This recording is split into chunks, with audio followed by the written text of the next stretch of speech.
بسم اللہ الرحمن الرحیم۔ السلام علیکم ناظرین، آج کا ہمارا موضوع ہے حضرت آمنہ رضی اللہ عنہا کے پیٹ میں حضور صلی اللہ علیہ وسلم کے معجزات، قسط نمبر 2۔ لیکن ہمارے پیارے آقا صلی اللہ علیہ وسلم جب پیدا ہوئے تو آپ صلی اللہ علیہ وآلہ وسلم کا ماں کے پیٹ کے اندر ہی ختنہ ہوا تھا، دنیا میں آپ کا ختنہ نہیں کیا گیا۔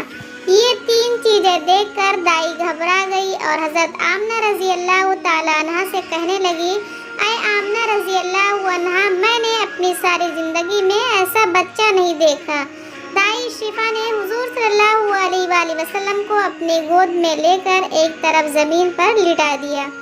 دائی نے جیسے ہی حضور صلی اللہ علیہ وسلم کو زمین پر لٹایا تو ہمارے آقا نبی کریم صلی اللہ علیہ وسلم ایک جھٹکے سے کروٹ بدلی اور گھٹنے ٹیک کر سیدھے سجدے میں چلے گئے۔ یہ دیکھ کر حضرت آمنہ رضی اللہ تعالیٰ عنہ کی حیرانی کی انتہا نہ رہی۔ پورے 15 منٹ تک نبی کریم صلی اللہ علیہ وسلم سجدے میں رہے اور پھر اپنا سر اٹھا کر آسمان کی طرف انگلی سے اشارہ کیا اور ساری دنیا کو بتا دیا کہ اے لوگوں، اس دنیا کو پیدا کرنے والی ذات صرف اللہ کی ہی ہے۔ حضرت آمنہ رضی اللہ تعالیٰ عنہ فرماتی ہیں کہ میں نے اپنے بچے کو اپنے گود میں لیا تو اچانک کیا دیکھتی ہوں کہ آسمان کے تارے زمین کے قریب ہوتے چلے جا رہے ہیں، اور پھر اچانک ایک بادل کا سایہ میرے کمرے کے اندر آیا اور پھر میرے گود سے میرا بچہ اس بادل کے سائے میں غائب ہو گیا۔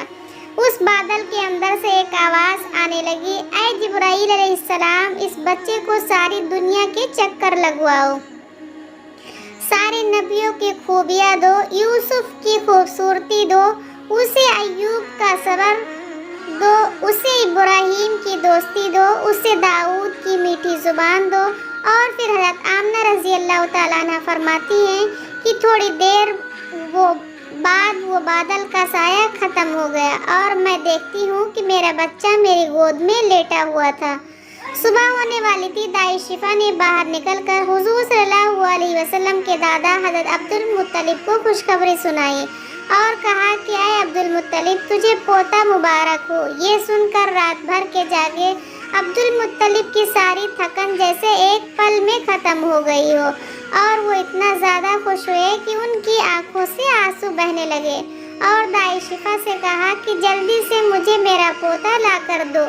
دائی جیسے ہی نبی صلی اللہ علیہ وسلم کو باہر لے کر آئی تو نظر پڑتے ہی سب کے ہوش اڑ گئے۔ اس قدر خوبصورت بچہ آمنہ رضی اللہ عنہا کے گھر میں پیدا ہوا ہے۔ سارے چچا بھی اپنے بھتیجے کو دیکھ کر بہت زیادہ خوش ہوئے، یہاں تک کہ جب ابو لہب کی باندی سویبہ نے جا کر ابو لہب کو خوشخبری سنائی کہ اے ابو لہب، آپ کو بھتیجا مبارک ہو، یہ سن کر ابو لہب اتنا زیادہ خوش ہوئے کہ اس نے اپنی باندی سویبہ سے کہا، جا، میں نے تجھے بھتیجے کی خوشی میں آزاد کر دیا۔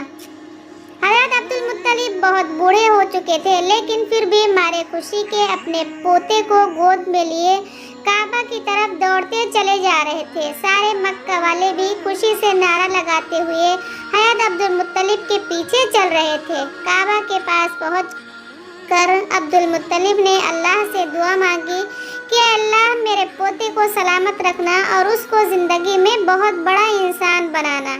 شاید عبد المطلب کو یہ نہیں پتا تھا کہ ان کا پوتا تو وہ انسان ہے جس کی خاطر اس دنیا کو بنایا گیا ہے۔ ان کا پوتا اتنا بڑا انسان ہے کہ اللہ نے معراج کے موقع پر زمین سے اٹھا کر 7ویں آسمان پر اپنے سامنے بٹھایا اور اس سے باتیں کی۔ ان کا پوتا وہ انسان ہے جسے مایوس دیکھ کر اور اس کی آنکھوں میں آنسو دیکھ کر آسمانوں پر تہلکہ مچ جاتا تھا۔ حضرت عبد المطلب نے کعبے کا غلاف پکڑ کر اپنے پوتے کے لیے دعائیں مانگی اور پھر انہوں نے پوتے کا نام محمد رکھا۔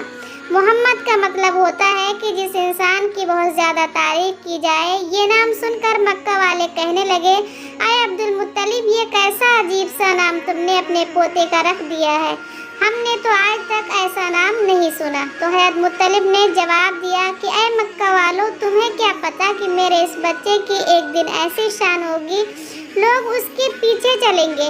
ایک بار حضور اکرم صلی اللہ علیہ وسلم مدینہ میں اپنے صحابہ کرام کے ساتھ بیٹھے ہوئے تھے تو نبی کریم صلی اللہ علیہ وسلم کے چاچا حضرت عباس نے فرمایا، اے اللہ کے رسول صلی اللہ